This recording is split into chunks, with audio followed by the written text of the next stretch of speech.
Level 1, the loser. They came for a $200 bar tab. Not 2,000. 200. The kind of amount that does not, under most circumstances, require 6 people to collect. Your girlfriend let them in. She has a key. She has been seeing Marcus for 3 months. You learn this now from behind the couch, watching her direct traffic like someone who planned this in advance. Maybe she did. One of them hits play on your Bluetooth speaker. Your playlist comes on. He actually stops working. Yo, this playlist is actually fire. You are crouching on your own floor. One of these men is wearing your limited edition sneakers. They fit him perfectly. This is somehow the worst part. He's not wrong. Not revenge. Not her. Not the 200. A compliment from a man wearing your shoes in your apartment. You decide to open a club and Marcus just made the worst mistake of his life. Level 2, the promoter. The doorman at Marcus's club walks out specifically to tell you to move. You are 52 feet from his entrance, the exact legal buffer from a licensed venue handing out flyers for a competing night on the same block. He stares. You look back. He goes inside. You stay at 52 feet. This is, technically, the beginning of your career. You have 300 flyers, no room of your own, and a contact list divided into 3 categories.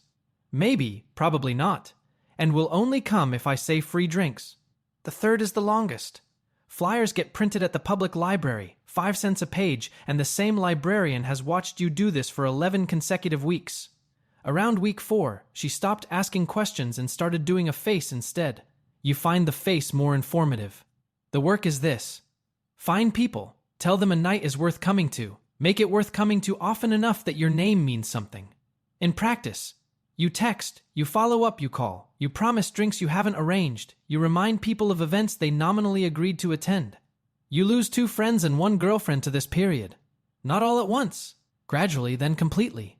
Then you're handing out flyers on a Tuesday alone, wondering when grinding became a personality type instead of a plan. First real result. 100 people through a door on a Friday night. You promised free drinks to 40 of them, cost $300. Revenue, $80. You stare at the $80. What the $80 means is not what it looks like. It is not profit. It is evidence. 100 people came because you specifically asked. Not the venue, not the DJ, not any existing reputation you called, and they showed up. That $80 goes in your wallet and stays there for 4 years. The feeling attached to it will return when the number is $80,000, and you will recognize it immediately.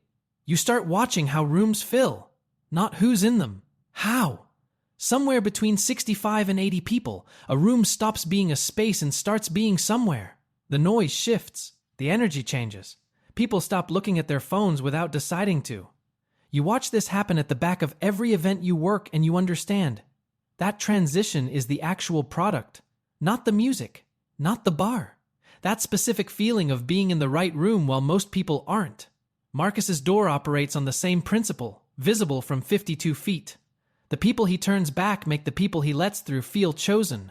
You file that next to the $80. You watch his venues more than you probably should. You are memorizing things you don't yet know how to use. You need a room of your own. There is exactly one way to find out what you actually know. You rent one. The first time will not go well. Level 3, the event organizer. 200 capacity. You invite 400. You figure half will cancel.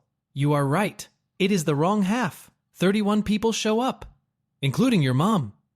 Who, because she felt bad about it, brings 6 women from her church to fill the room, bringing the official total to 37, which sounds better until you account for the fact that 6 of them came as a mercy gesture and 1 is your mother. The real number is 30 people and your mom. The DJ plays a set calibrated for 200 in a room of 37. The bass bounces off empty floor and comes back wrong, like an accusation. Then one of your mother's friends leans toward the DJ booth and requests something with an actual beat. He finds it. For the next 40 minutes, those 6 church women close the floor with an authority that none of your other guests can explain or look away from. One gets a small, spontaneous round of applause. Your mom claps loudest. You are not sure whether to count this as a win. Here is what you notice from the back. Those 37 people are having a better night than the 400 people at Marcus's club right now. His room is fuller. Yours has something his doesn't.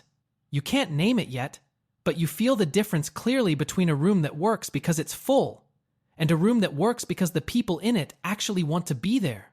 You run 4 more events after this. Lose money each time. Get incrementally less bad. Total damage across 5 nights. $340, one supplier relationship, and something involving your dignity that resists exact calculation. Then you write down every club in the city. 43 of them. You cross out the ones that will close in 12 months. You know which from watching them. 4 names survive. You study those 4. Not the lineups or the Instagram. You go inside and pay attention to what it feels like to be there. How the room behaves at 80% capacity. What happens to the energy between midnight and 1 a.m.? Why walking into certain places feels like being let in on something. What they're all selling is the same thing. You are in the right room, and most people are not. You cannot book that feeling. You cannot promote it into existence. You have to build it from the inside, decision by decision, until the people in the room feel it without being told. You know what you're trying to build. You do not yet know how to build it. The only way to find out is to get a lease and put everything behind it: your name, your savings, your problem when the HVC dies on a Saturday in July. Which it will. Sign or don't. There is no middle option. Level 4, the venue owner. You are on hold with the city permit office for the 3rd time this week. The venue opens in 6 days. In the combined time you have spent on hold across these 3 calls, you could have driven to the permit office, handled this in person, and driven back. You know this because you looked it up while on hold. You are still on hold. Nobody congratulates you when you get the keys. They just start calling you when things break. The lease costs your savings, $25,000 from your cousin whose name is also Marcus. A coincidence the universe has apparently decided is funnier than it is. And $15,000 on a credit card at 22% APR you plan to clear in 6 months. You sign on a Tuesday. By Thursday, the permit office is already involved. The venue opens anyway. Week 2. The condo building next door files a noise complaint. The music was not loud. You spend $6,000 on acoustic panels. They file again. July, the HVAC fails on a Saturday. The venue hits 94 degrees by 10 p.m. You rent industrial fans, open anyway, and stand at the back to see who leaves. Nobody leaves. People sweat through their clothes and stay until 2 a.m. You note something that will matter later. The people who actually want to be somewhere will absorb a remarkable amount of discomfort to stay there. Your head bartender is stealing. Not cash is traceable. He's running it through inventory gaps designed to look like normal shrinkage, which it isn't. You know? You can't prove it cleanly enough to fire him for it directly, so you wait until he arrives 40 minutes late on a Friday, write him up formally, and let him go on that basis the following week.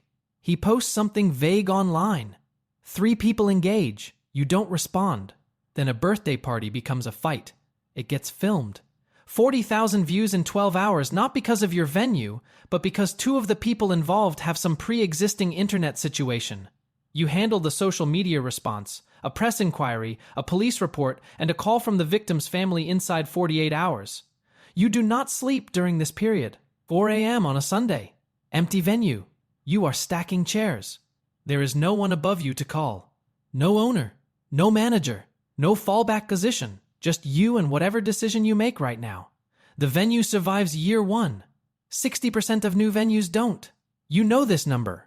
You think about it in the specific way you think about things that could easily have gone the other way. The venue is open. Running it and keeping it open are not the same job. You are about to spend 14 months learning the difference in real time at full cost with no one to ask. Level 5, the general manager. You are interviewing your 3rd bar manager in 5 months. You have started to wonder genuinely privately whether the problem is the candidate pool, the industry, the venue, or you. 3 of those are fixable. You keep interviewing. The venue works the way a car with a slow oil leak works. You get where you're going, but the thought of the leak never leaves. What you need is not a better building. What you need is a team, a real one, the kind that runs the room when you're not physically standing in the middle of everything. You are going to spend the next 14 months building that. You hire a door supervisor who understands something most door staff don't. His job is not to keep people out. His job is to make the people inside feel like the right people got in. Different skill. Most candidates don't have it. He does. You pay him accordingly, and the entrance stops being a problem almost immediately. The rest of the team takes 9 months to assemble correctly.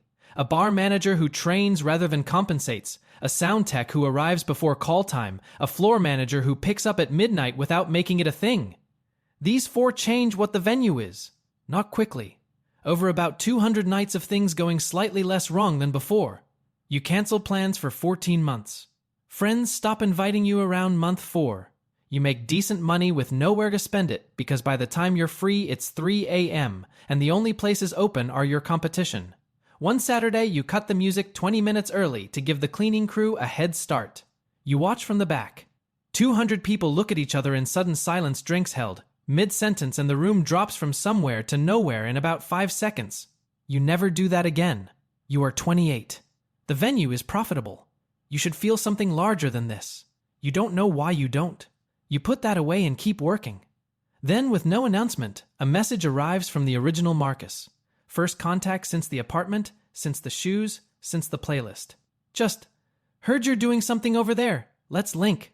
You leave it on read. Not a strategy. You genuinely don't know what to say to the man who sent 6 people to collect $200 and is now casually networking. You are also thinking about a second venue. You have 14 months of data, which is not enough to justify it. You are thinking about it anyway, which tells you something about yourself you're not sure you want to examine too closely. Both of these are going to require a decision. Neither one is finished yet. Level 6, the talent buyer. You say yes before you finish the math. You do the math on the subway home. The math is a problem. $80,000. Your savings, a refinanced slice of the venue's equity, and the same credit card at 22% APR. You told yourself was done. All of it on one booking, one night, one man you have never met. 3 days before the show, the rider arrives. A specific brand of imported mineral water unavailable in the city. A wellness hour, 60 minutes of complete isolation pre-show, no contact, no sound checks, nothing. His personal sound engineer, flying in separately, Diove. You drive to 4 different Whole Foods on Tuesday night looking for the water. You find it at the 4th. You buy $340 worth. The next morning you discover it is for his manager. The DJ drinks tap. Day of the show. The sound engineer lands 2 hours late. Setup runs past your opening window.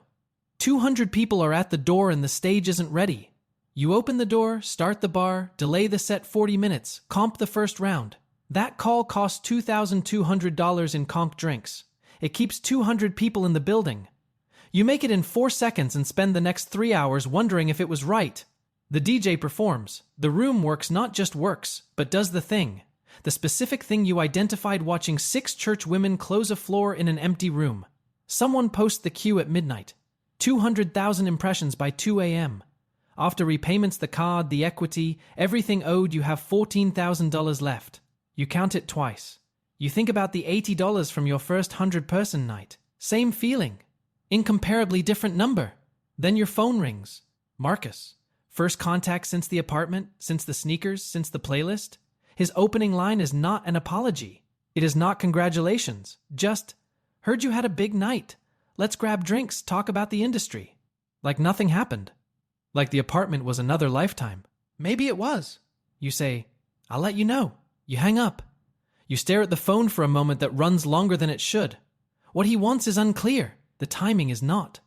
He called the night of your first real win, not before it, not during the difficult years, not when you were standing 52 feet from his entrance handing out flyers. Now. You register this without knowing what to do with it. 2 weeks later, you sign a lease on a second venue. You still haven't called Marcus back. Neither of those decisions is finished yet. Level 7, the multi-venue operator. You thought a second venue would mean twice the revenue. It means twice the noise complaints, twice the staff turnover, and twice the probability that something gets filmed that you will spend a week managing. The overlap period venue 2 opening before venue 1 is fully stable, nearly breaks both. This is the tax on impatience. You pay it in full. You hire an operations manager for the original venue because you cannot be in 2 places at once. You do this 8 months after you should have. He makes 3 significant calls in his first 60 days. 2 are correct. 1 cost $22,000. The $22,000 is yours. You delegated the authority. That doesn't move the liability. You learn the staffing math the expensive way. For every strong hire, 2 people leave within 90 days. You stop treating this as failure and start treating it as a planning assumption. Build for the turnover you expect, not the retention you want. Run on the team you have. Then a landlord calls about a 3rd location. Previous tenant walked. Good spot, below market rent. You say no. You think about it for 2 weeks. You run the same spreadsheet 17 times. You call him back and say yes. 3 venues, 40 staff, 3 separate noise complaint cycles, 3 liquor license renewals, and a group chat that generates messages at 2 a.m. on Saturdays without fail. You haven't walked into another operator's event as a guest in 14 months. Every room you enter now, someone wants something, a booking, a contact, a favor they've been building toward for 6 minutes of small talk. You start recognizing the look before they get to the ask. You start leaving rooms earlier. The money is real. The fear of losing it is realer than the money. Here is something you have not said to anyone. You have been tracking Marcus's venues informally for 2 years. His flagship barely breaks even on a good month. His second location has been dark for 8 months, not officially closed. Just lights off. Lease expiring quietly. The way things go when an owner stops returning calls from the booking agent. The empire that once felt like a ceiling above you was built on one exceptional run and a lot of reputation management. That run ended in 2019. You haven't said this out loud. You're not entirely sure what it would mean to. Then your operations manager texts. Marcus is at the south side door. Says he knows you. You finish the meeting you're in. You initial the projections. You take your time. This is new behavior and you notice it in yourself. You walk over. The man who destroyed your apartment is sitting at your bar. He ordered a beer. He is using a coaster. He looks relaxed. This is somehow more unsettling than angry would have been. Level 8, the hospitality group owner. He pitches a territory arrangement, his crowd, your infrastructure, shared bookings, less competition for the same talent across both portfolios. He uses the word synergy once and moves past it quickly, which suggests someone warned him. You listen. You let him finish. Then you ask one question. How are your numbers? He doesn't answer. He pivots to the upside, restates the access to talent angle, names 2 acts you've both been chasing. The pivot is the answer. You already know his numbers. 2 years of informal tracking through shared booking agents and one very forthcoming accountant at a mutual friend's birthday dinner who had been drinking since 4. His flagship barely covers costs. His second location has been dark 8 months, lease expiring quietly. The thing you spent years measuring yourself against, the ceiling you were always climbing toward, was built on reputation and one exceptional run that ended in 2019 and never came back. You tell him you'll think about it. He texts twice in the following 10 days. You don't respond. Not as a power move, not as revenge. You genuinely have nothing useful to say to him. But the dread doesn't leave. It changes shape. You're not afraid of Marcus. You're afraid of becoming him, not because of what he did to your apartment, which was bad, but because he stopped being afraid at exactly the wrong moment and never noticed. He thought the fear was behind him. It wasn't. The fear was the thing keeping him honest, and when it went quiet, so did the work that had earned it. The loud people in this industry are usually protecting something fragile. The ones who've actually built something don't raise their voices much. Marcus was always loud. You filed that away without knowing why. You know why now. You have 3 venues, 40 staff, and a fear that doesn't match the success. Apparently, this is what it feels like from the inside. 3 weeks after the meeting, an email arrives from a private equity group that operates boutique hotel properties, expanding into lifestyle programming. They want 2 of your 3 venues. The number in the email is real. You read it 3 times. You close the laptop. You don't call them back that week. You sit with the question of why you don't call them back that week. You're not afraid of the money. You're not afraid of the exit. You're afraid of something you can't fully name yet, which is, you are slowly realizing. The same thing that's been running underneath all of it since you were behind a couch watching your apartment come apart. You will figure out what it is. Then you will call them back. Level 9, the exit. You call them back. The conversation takes 11 minutes. You have been building toward this for 6 years and it takes 11 minutes. You sell 2 venues. You keep the original, the one opened with your savings, your cousin's money, and a 22% APRA card you swore was finished. That one stays. The other 2 go to the hotel group, and within 18 months they become something you don't fully recognize from the outside. They changed the interiors. They kept the music programming. They called to ask if you'd consult on the playlists. You said yes, not for the money. For the reason that was always the reason. Marcus's flagship closed 18 months ago.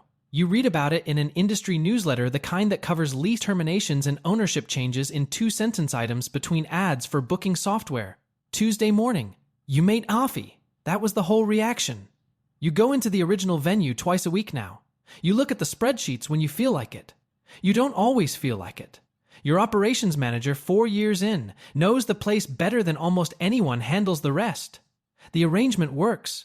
You check in anyway, not because you have to. Because this room is still the only place in the city that feels like the answer to the question you asked from behind a couch, and you are not ready to stop being in the vicinity of the question. You still pick the music yourself. Nobody in the deal required it. You just never stopped. One Tuesday, you're sitting at the bar when you see someone through the window. A kid in a hoodie on the sidewalk watching your door supervisor run the line. Not on his phone. Just watching. Counting something, the timing of the decisions, the logic of who gets waved through. The exact same look you had at 22, standing outside rooms you couldn't afford to get into, memorizing things you didn't yet know how to use. You send 2 drinks out through a server. You don't go outside yourself. Some things can't be handed to you. You learn them from behind the couch, or behind the velvet rope, or alone at 4 a.m. stacking chairs in an empty room with no one above you to call. Or you don't learn them. That also happens more often than not. The PE group's new music director calls about the playlist consultation. Late 20s, clearly talented, clearly aware of it. He plays you a 20-minute sample of what he's been building. You listen to the whole thing. It's fire. He wasn't wrong either. If this one stayed with you, like and drop a comment where you're watching from. Subscribe for more.